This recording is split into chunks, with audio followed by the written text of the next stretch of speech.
Okay.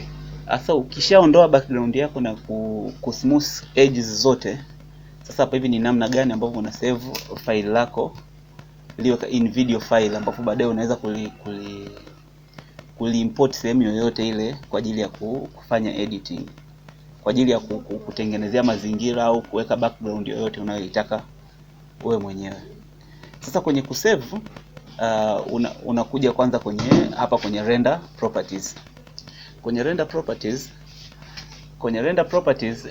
unakuja kwenye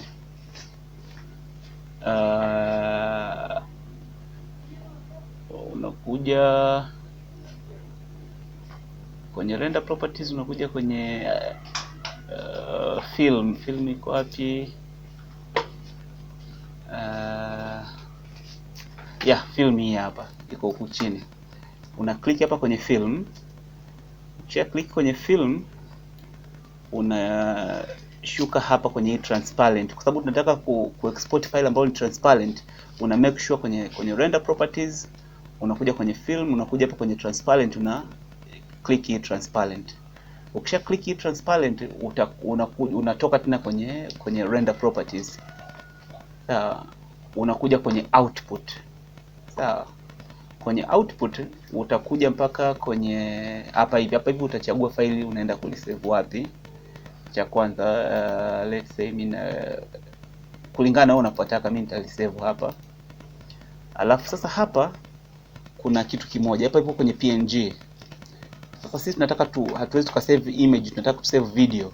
Kwa hiyo video file inayokubali ni hii hapa, MPEG video file. Sasa ukiklik hii hapa hivi inakuwa na BW na RGB, ambazo hizi zote hazisupport transparent.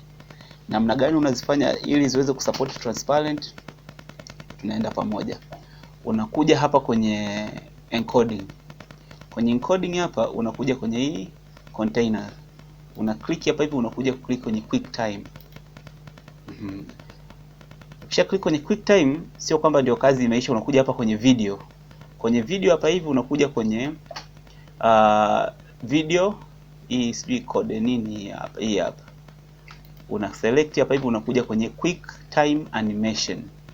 Una select. Unaona hapa hivi moja kwa moja imekuja RGBA. Hii A ni alpha, maana yake hii ndio ina support transparency.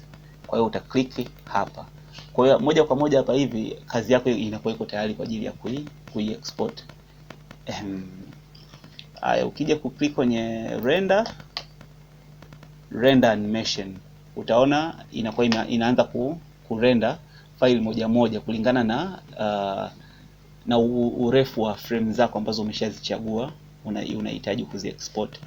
Hapa hivi iko 38, italenda mpaka 250 ambazo nilizokuwa nimezisave. File lako litajisave kule utakapokuwa umesave, utalikuta huko hivi. Okay.